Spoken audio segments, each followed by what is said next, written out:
భక్తివర్ణ ప్రేక్షకులకి శుభోదయం 10/2/2024 స్వస్తి శ్రీ చాంద్రమానం స్వాభకృతనామ సంవత్సరం ఉత్తరాయణ శశి ఋతువు మాఘమాసం శుక్లపక్ష శుద్ధ పాడ్యమి శనివారం పాడ్యమి తెల్లవారుజామున 3:27 వరకు ధనిష్ఠా నక్షత్రం రాత్రి 11:01 వరకు వర్జ్యం ఉదయం 5:42 వరకు దుర్ముహూర్తం ఉదయం 6:35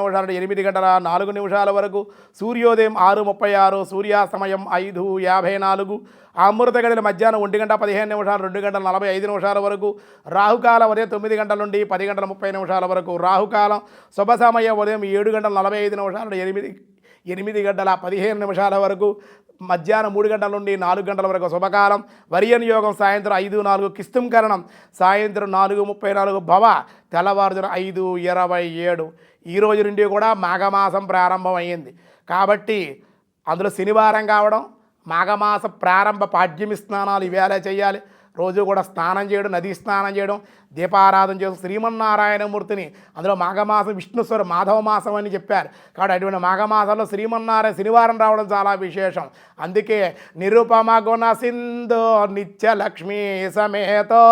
నిఖిల నిగమ వేద్యో నిస్తులో వెంకటేశ నిజ చరణ సమక్త్య సక్త భక్తోగ్నరక్షి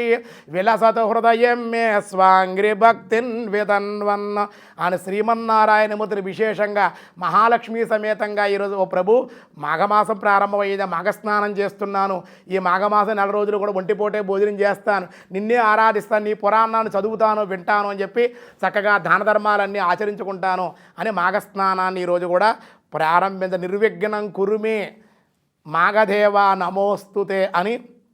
స్వామిని వేడుకోవాలి కాబట్టి మనకి ఈరోజు చాలా విశేషమైనటువంటి మాఘమాసం ఈ 4 రోజులు కూడా ప్రవచన కార్యక్రమం ఉంటుంది అలాగే మన తెలుగు వన్ భక్తి వన్ కూడా మీకు యూట్యూబ్లో మాఘపురాణం మాఘమహత్యం అని తెలుగు వన్ భక్తి వన్ కూడా మీకు శ్రవణం చేశాను మాఘపురాణం నేనే ఆ మహత్యాన్ని మీకు అందిస్తుంటాను రోజు ఒక ఎపిసోడ్ చొప్పున మీరు చక్కగా వినండి విని ఆ ధర్మాలన్నీ కూడా ఆచరించండి ఈరోజు దినారంభ చక్రాన్ని బట్టి మేష వృషభ మిథున కర్కాటక రాశి వారికి చాలా అనుకూలంగా ఉంది అలాగే సింహ కన్య తుల వృశ్చిక రాశి వారికి మిశ్రమంగా ఉంది ధనస్సు మకర కుంభ మీనరాశుల వారికి కూడా మిశ్రమంగానే ఉంది అని చెప్పడం జరుగుతుంది భగవద్గీతలో శ్రీకృష్ణ పరమాత్మ ఈరోజు ఏం చెబుతున్నారో చూద్దాం పార్థాయ ప్రతిబోధిత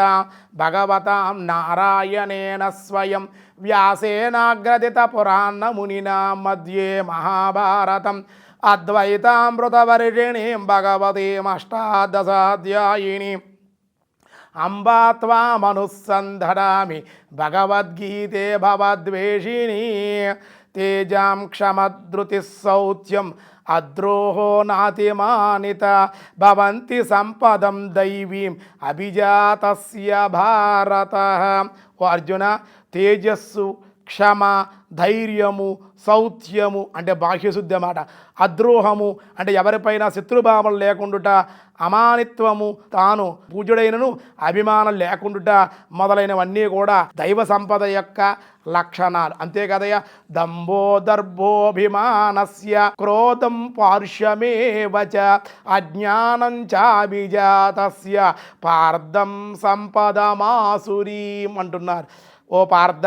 దంభము కపటము దర్పము మొండితనము అభిమానము క్రోధము పౌరుషము మాటలయందు చేష్టలయందు కఠినత్వము అజ్ఞానము చెందినటువంటి అజ్ఞానం మొదలైన ఆసురీ స్వభావంగా ఎవరి స్వభావం ఎలా ఉంటుందో చెప్పారు ఇందాక చెప్పి మంచి గుణాలన్నీ కూడా సత్వగుణం ఇప్పుడు ఆసురీ స్వభావాలన్నీ కూడా అజ్ఞానులకే ఈ గుణాలన్నీ కూడా రజోగుణ స్వభావాలుగా చెప్తూ ఉన్నారన్నమాట ఇంకా ఏం జరిగిందనే విషయాలన్నీ కూడా రేపు తెలియజేద్దాం ఈరోజు స్వస్తి